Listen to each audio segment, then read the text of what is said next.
días. Bienvenidos a la primera videoconferencia de la asignatura Matemáticas 1. Esta asignatura tiene dos secciones, la A y la B. La videoconferencia que vayamos a desarrollar serán para ambas asignaturas. Todas las videoconferencias de Matemática 1 están planificadas para realizarse los jueves a las 10 de la mañana. Entonces, recordar, todas las videoconferencias de Matemática 1 se celebrarán o están planificadas para realizarse los jueves de cada semana a las 10 de la mañana. El ID de entrada a la videoconferencia es el 703-185-6235 y el código 759774. Ese ID y ese código ustedes pueden entrar a la videoconferencia todos los jueves. En el día de hoy vamos a tratar el primer tema. Tema 1, que tiene que ver con el cálculo y los números reales. En las próximas videoconferencias veremos la parte de potenciación y radicación asociada a los números reales y algunos ejercicios de esta parte. Vuelvo a recordar, todas las videoconferencias de la asignatura Matemática 1 se estarán realizando los jueves a las 10 de la mañana. Sin más preámbulo, vamos a comenzar la clase de hoy. Permítanme cargar la presentación.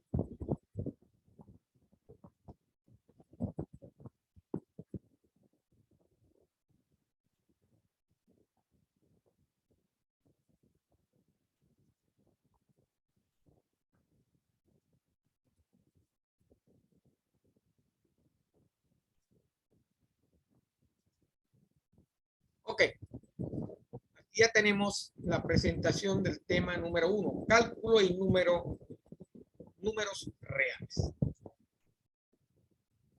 Lo primero que vamos a hacer es definir cálculo. Ustedes conocen, la matemática es una expresión de la mente humana que refleja la voluntad activa, la razón contemplativa y el deseo de perfección estética. La matemática es perfecta cuando se ejecuta exactamente, se ejecuta bien. ¿Okay? Los números no mienten. Pueden haber trucos, etcétera, etcétera, pero los números nunca van a mentir. Porque se basa en la lógica e intuición, en el análisis y la construcción y en la generalidad y particularidad. Como ven, abarca los extremos. Lógica e intuición, análisis y construcción, generalidad y particularidad. Diversas tradiciones han destacado aspectos diferentes. Es únicamente el esfuerzo, el juego de estas fuerzas opuestas y la lucha por su síntesis lo que constituye la vida, la utilidad y el supremo valor de la ciencia. Todo lo que la ciencia desarrolla debe ser verificado matemáticamente. Porque como lo dijimos anteriormente, ¿verdad? Expresa lo que la mente humana quiere decir y expresa la perfección estética la validez de lo que queremos probar. El cálculo es la reformulación de lo que fue la matemática elemental, el inicio de los números. Mediante los procesos de límite, llegamos a resolver, a darle respuesta a lo que hasta los momentos de la época no tenían respuesta. El límite es el punto inicial del cálculo matemático, porque le da respuesta a aquellos problemas que no tenían solución hasta la fecha. El cálculo es como una máquina de límites que genera fórmulas nuevas a partir de las que ya conocemos. Ese estudio del cálculo implica 3 niveles. El precálculo, que es el área de un recipiente, el proceso de límite y nuevas formulaciones en versión de cálculo, derivadas, integrales, etcétera, etcétera. Y a lo largo de la carrera veremos su desarrollo. El precálculo, como dice ahí, y tiene entre paréntesis el área de un recipiente, se especificaba o se trataba sobre darle solución a las cosas más sencillas de la naturaleza. Por ejemplo, cómo se calculaba el área de un recipiente, el volumen, la longitud, etc. Luego, para cualquier recipiente área con forma diferente, amorfa, el límite llegó a resolver ese problema. Más adelante, a medida que se fue investigando en el cálculo y se fueron resolviendo ecuaciones, llegamos a la parte del cálculo más complejo, desarrollado a través de las derivadas, las integrales, transformadas en Laplace, etcétera, etcétera. Entonces, de eso se trata el cálculo. Tratar de resolver en la medida de lo posible, darle solución a los problemas más complejos que se presentan en la realidad y que necesitan ser verificados. Y la única manera de verificar eso es matemáticamente, para tener la extensión de esa solución. El precálculo cubre una variedad de problemas matemáticos, desde el álgebra, la trigonometría, están asociados regularmente con el uso de funciones o la representación gráfica de ecuaciones algebraicas, desigualdades lineales, los logaritmos y los exponenciales. Se utiliza en el área de ingeniería y la ciencia. Al igual que en los negocios, se necesita realizar cálculos para poder saber el comportamiento de un negocio. Cuánto entró, cuántos fueron los ingresos, cuántos fueron los gastos, qué me quedó de valor en el trabajo, cuál fue el valor agregado de la operación del negocio, sobre todo en la parte económica. Los modelos económicos, por eso, de entrada y salida, nos facilitaron el análisis de las tendencias de las ofertas y la demanda. Desde el punto económico, para todo negocio, el cálculo facilitó, ¿verdad?, aprender y manejar la oferta y la demanda de un producto determinado. El número, que es la parte más fundamental del cálculo en matemáticas, surgió de la necesidad de contar. Necesitábamos contar y tener un valor. La humanidad necesitó ese valor porque tenía la necesidad de contar.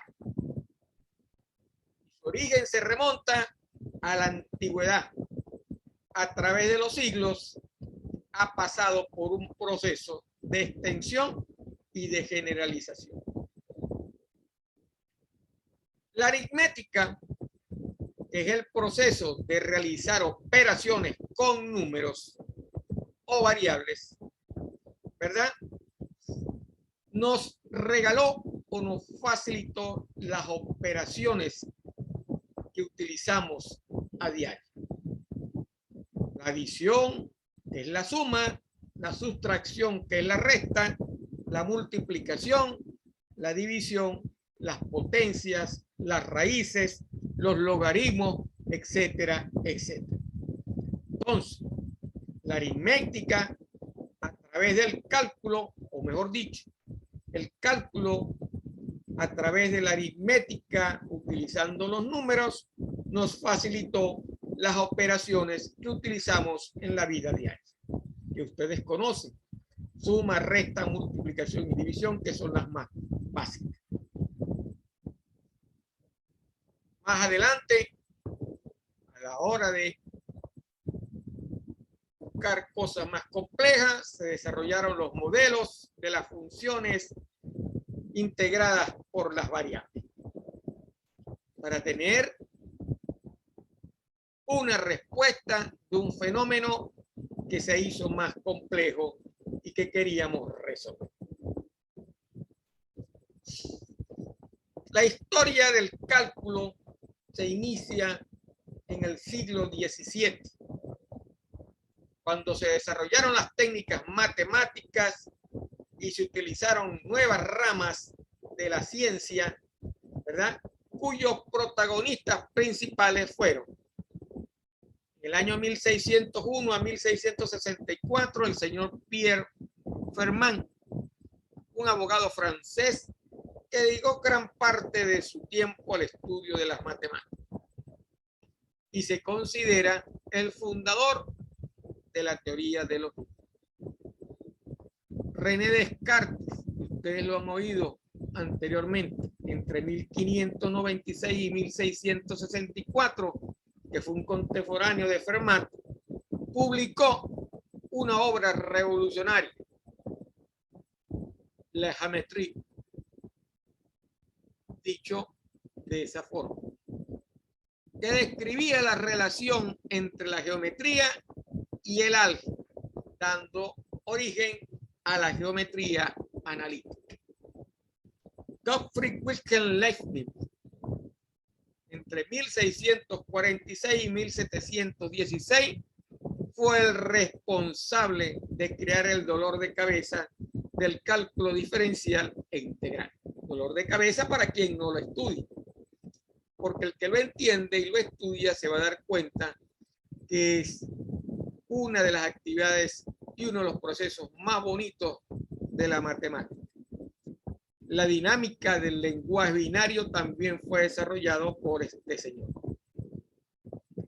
Base de las computadoras y de todos los celulares que usted utiliza para mandar mensajes. Leonard Euler, en 1703 y 1787, un matemático y físico suizo que hizo el descubrimiento de una amplia gama de campos, incluyendo geometría, cálculo infinitesimal, trigonometría, álgebra y teoría de números, por nombrar algunos. Okay, como ven, hay una historia en el desarrollo del cálculo y hay unos actores principales. Tenemos otros actores como Joseph Louis Lagrange, que más adelante veremos cómo desarrollar una parte del cálculo de Lagrange.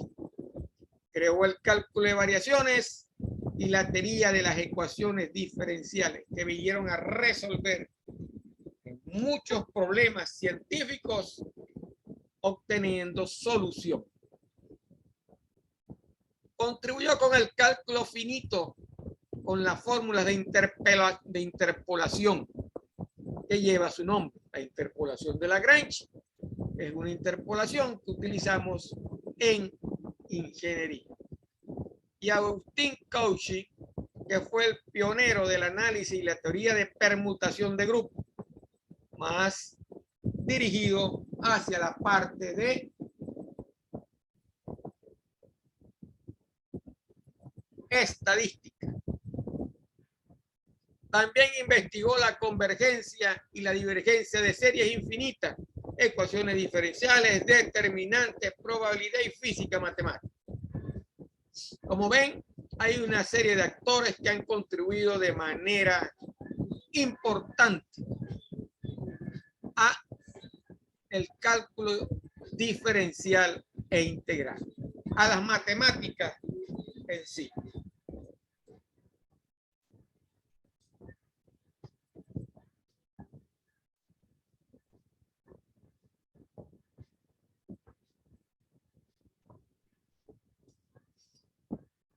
¿Cómo se clasifican los números?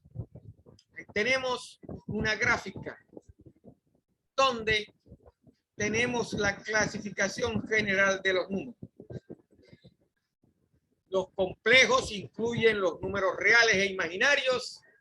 Los reales incluyen los racionales e irracionales.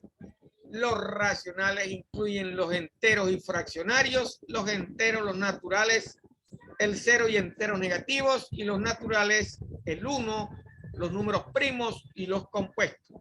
Los fraccionarios incluyen las fracciones propias y fracciones impropias. Irracionales, los algebraicos irracionales y los trascendentes. Como ven, es una amplia gama de números que vamos a aprender cómo representarlos en los diagramas de Venn y en la recta real cuando lo veamos más adelante. Entonces, tenemos una primera clasificación que es la que está mostrada en esta lámina. ¿Qué son números naturales? Su símbolo es n y son los números que nos sirven para contar. 0, 1, 2, 3, 4, 5, 6, 7, 8, 9, 10, etcétera, hasta el infinito. Esos son los números naturales. Fácil de recordar. ¿Qué son los números enteros? Su símbolo se denota por Z y está formado por los números naturales y sus negativos. O sea, el conjunto abarca más la parte de números naturales y los naturales negativos, que son los inversos aditivos.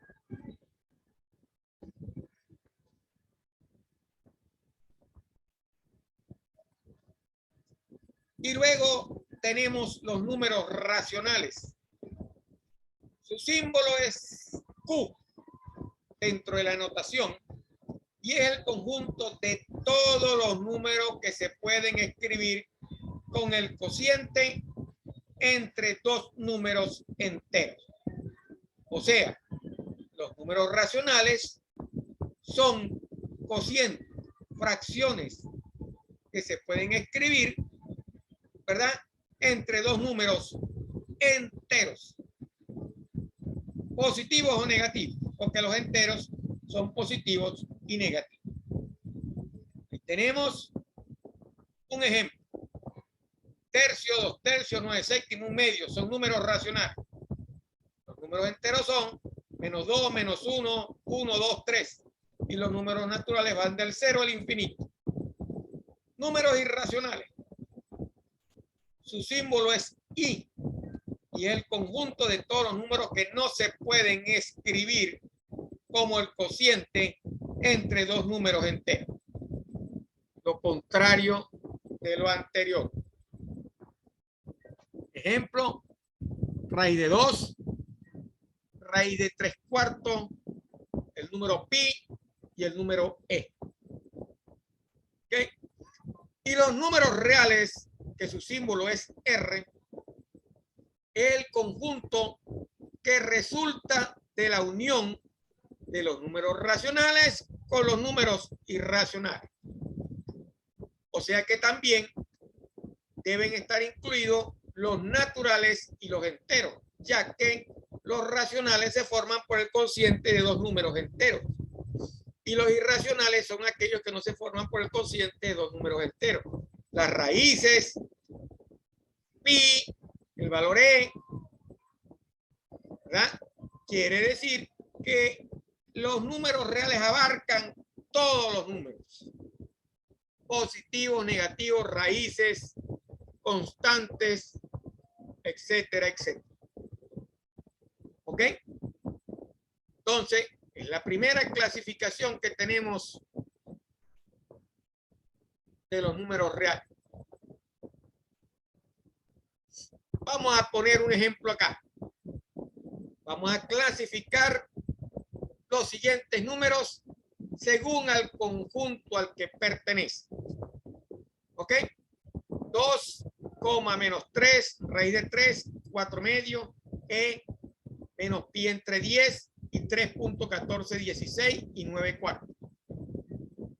Tenemos un diagrama de Venn donde tenemos especificado de las áreas donde deberían estar los números, de acuerdo a esa clasificación que vimos anteriormente. Entonces, tenemos los números enteros que son z, tenemos los n que son los números naturales, tenemos los q que son los racionales e i que son los irracionales, como vimos acá. Ok, ¿dónde estaría? ¿Cuál de esos números es un número natural? El 2, el menos 3, el raíz de 3.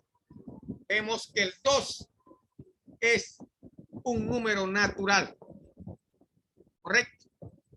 Y a la vez también es un número entero. Pero específicamente para lo que queremos hacer lo debemos ubicar en donde están los números naturales. El menos 3 es un número natural con signo negativo, se convierte en un número entero.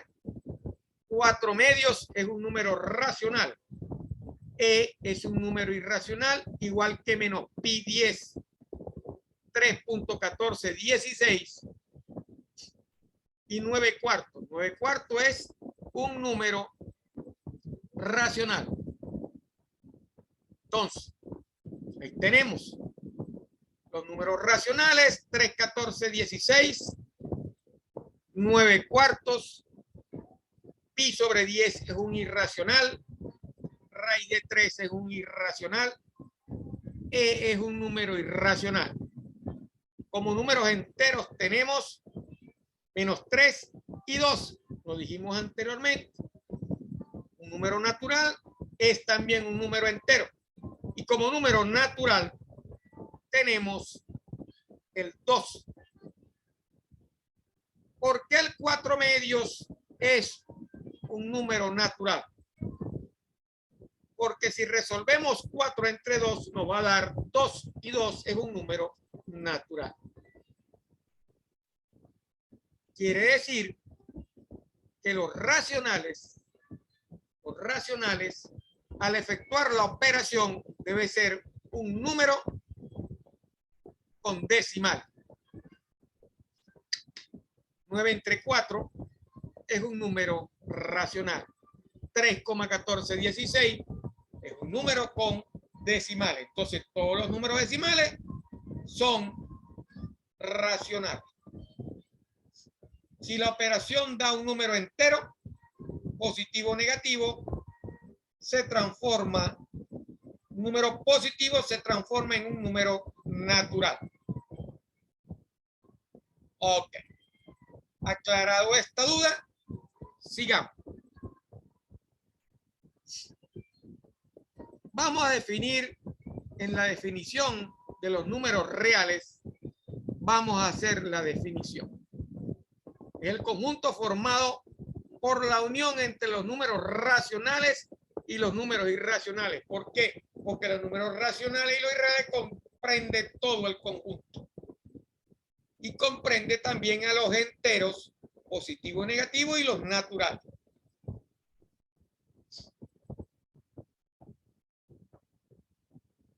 También conocemos los números reales como aquellos que se pueden representar en la recta real. La recta real es una recta donde podemos, o el lugar geométrico donde podemos colocar todos los números reales.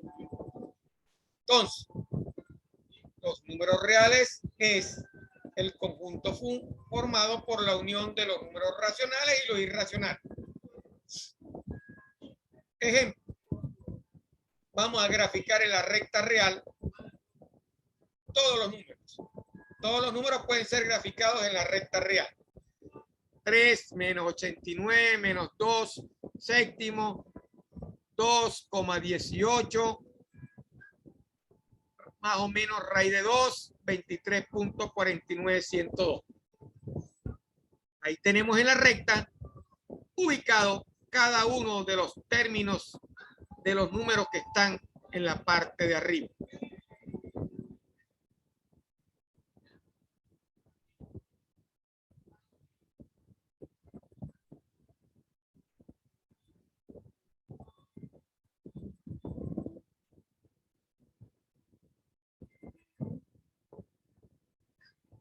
Aquí hay un errorcito. Esto es un número imaginario. Esto no tiene resultado. Es menos raíz de 2. El 3 está acá. El menos 89 está hasta este lado. Menos 9 medios. 5 medios está por acá. Está movida la recta.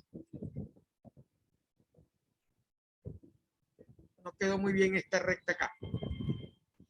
Bueno, hay que acomodarla. Operaciones, suma y multiplicación. Si sumamos dos números reales, el resultado va a ser un número real.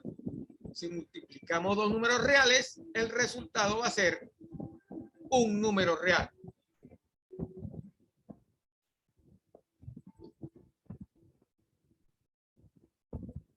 Ejemplo.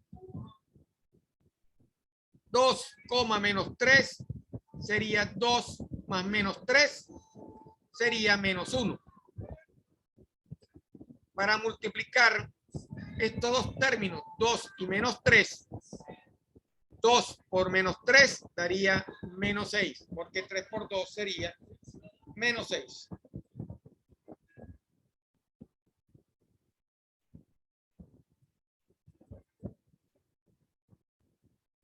Es muy importante en estas operaciones aprender a manejar la agrupación con los paréntesis.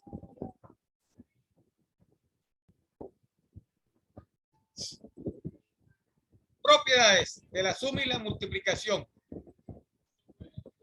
Clausurativa, conmutativa, asociativa, modulativa, invertiva y propiedad distributiva. Ahí tienen su distribución para cada una de ellas.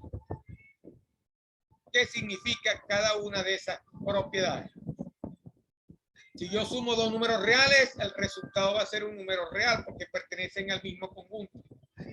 ¿Qué quiere decir la propiedad conmutativa? Que yo puedo cambiar el orden de los términos y el resultado va a ser igual. Igual pasa con la multiplicación. En la asociativa, puedo asociar cada término y el resultado también va a ser igual, porque es una igualdad. A más B más C es lo mismo que A más B más C encerrado entre un paréntesis, igual que con la multiplicación. Yo puedo asociar cada término, cambiarlo de posición y agrupando. Eso es lo que es asociativa. Es la agrupación de los términos de la operación, que debe cumplir la misma respuesta de ambos lados de la igualdad. La modulativa es la operación que realiza en la suma y multiplicación por el 0 y el 1. En la suma, cuando yo sumo para 0, el resultado va a ser el mismo número real que estoy sumando con el 0. En la multiplicación, esa igualdad se cumple con el número 1. A por 1 le va a dar A. porque A por 0 le va a dar 0. En la invertida, la propiedad lo que nos dice es que por cada número real existe un número contrario con signo diferente, igual pero con signo diferente. Al sumar A más menos A, el resultado va a ser igual a 0.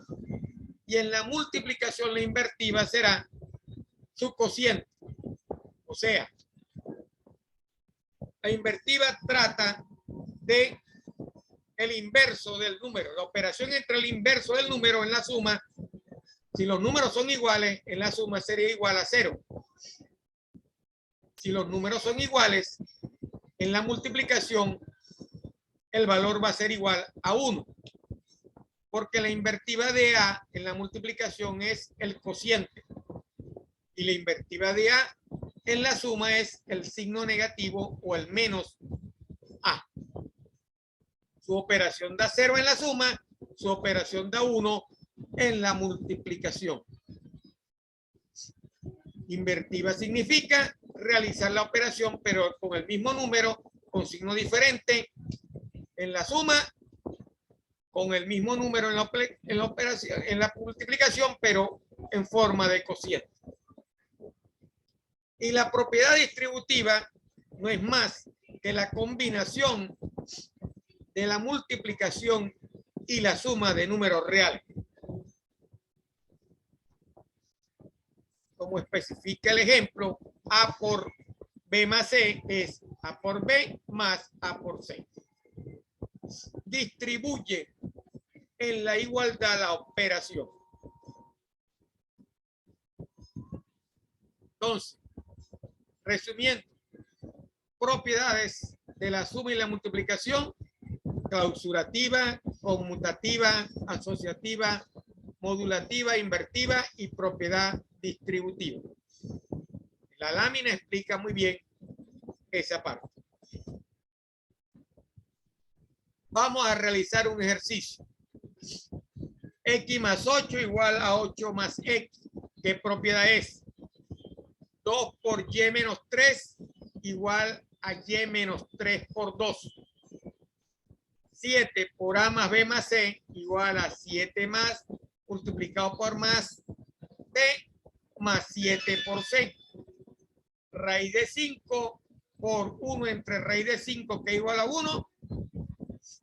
Y X más A por X más B igual a X más A por X más X más A por B.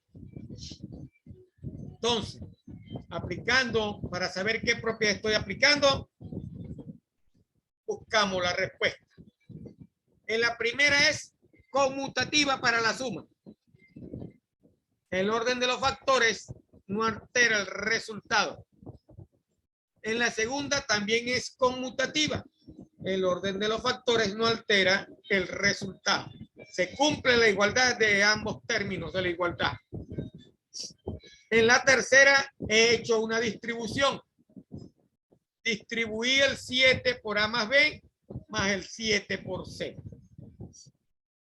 En la cuarta hice una invertida para la multiplicación, porque el resultado es 1 al multiplicar por el cociente o el inverso del número. Y en la última hice una distribución de la operación. Apliqué la propiedad distributiva en la operación de la multiplicación de las dos sumas. Aquí tenemos otras propiedades asociadas a los números negativos. Menos 1 por A va a menos A. Menos por menos da positivo. Menos A por B es igual, aplicando la conmutativa, igual A por menos B igual a menos A por B. Menos A por menos B, menos por menos da más. Menos A más B, todo lo que está encerrado en el paréntesis cambia de signo y se transforma en menos A y menos B. menos A por A menos B sería menos A más B. El único que cambia de signo, el de tiene signo negativo.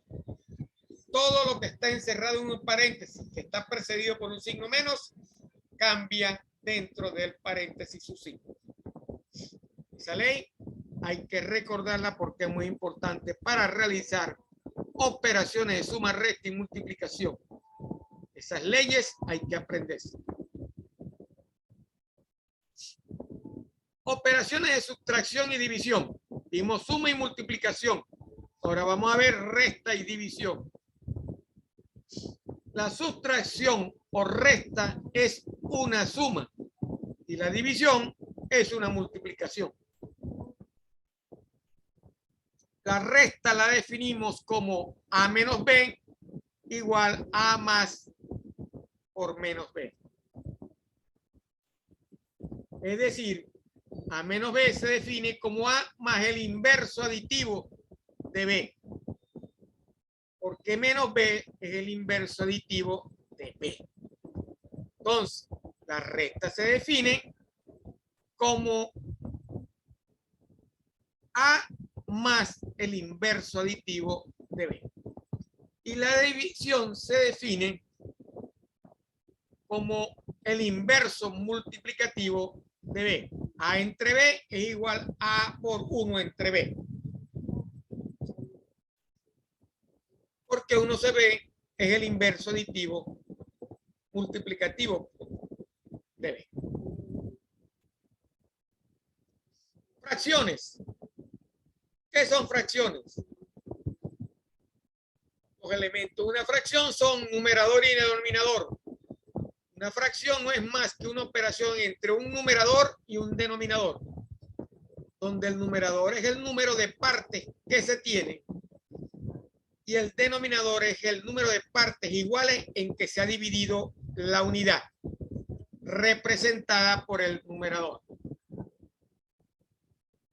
¿Correcto? La unidad como todo, ¿verdad? Aquí tenemos ejemplos de un medio, 2/4, 3/6, 4/8, el pastel, 5/10, 6 entre 12, 7 entre 14, 7 entre 14. Son fracciones.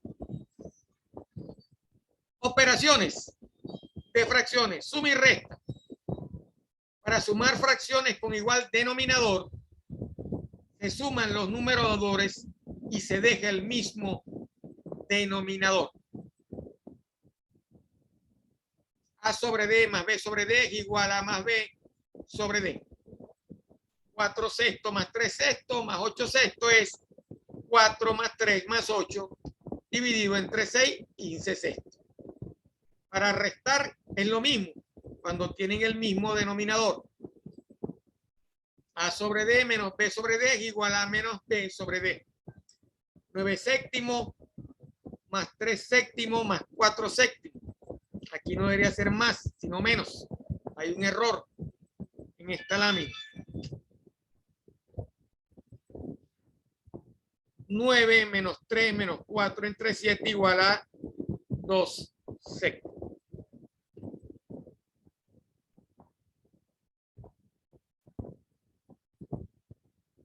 Después corrió la lámina.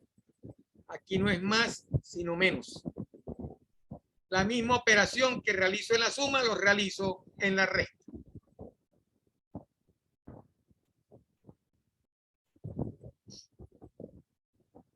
Sumar y restar con distinto denominador.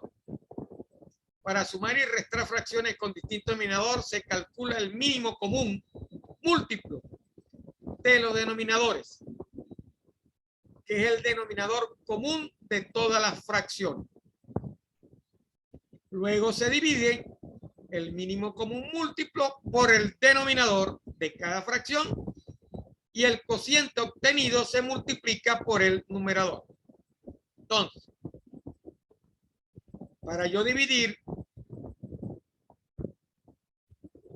mejor dicho, para sumar fracciones con diferente denominador, debo calcular el mínimo común múltiplo del denominador. Luego, ese mínimo común múltiplo dividido en cada término de la fracción, entre cada denominador de la fracción, y multiplicarlo por el numerador de la fracción. Y luego realizar la operación de suma o de resta. El primer ejercicio que tenemos ahí, 4/5 más 1/3 más 1/2. ¿Cuál es el mínimo común múltiplo? El mínimo común múltiplo es el valor que divide exactamente cada uno de los términos o cada uno de los denominadores de las fracciones.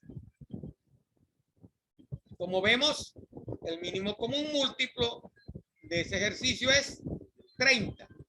30 entre 5 es 6, 30 entre 3 es 10, 30 entre 2 es 15. ¿Correcto? Eso es el mínimo común múltiplo. El número que divide exactamente cada uno de los términos, o el número que al dividir por cada uno de los términos, por cada uno de los denominadores, me da una respuesta exacta. Y divide a cada uno de los términos de las fracciones. Entonces, en el ejercicio el mínimo común múltiplo es 30. Entonces, divido 30 entre 5 y me da 6 y lo multiplico por 4. 30 entre 5 es 6 y lo multiplico por 4. 30 entre 3 es 10 y lo multiplico por 1. 30 entre 2 es 15 y lo multiplico por 1. 4 por 6, 24. 1 por 10, 10. Y 1 por 15, 15. Sumo 24 más 10 más 15 y eso me da 49. Y lo divido entre 30. ¿Ok? Vamos con el segundo ejercicio. Más fácil todavía. 2/3 menos 1/4. ¿Cuál es el mínimo común múltiplo? ¿Cuál es el término por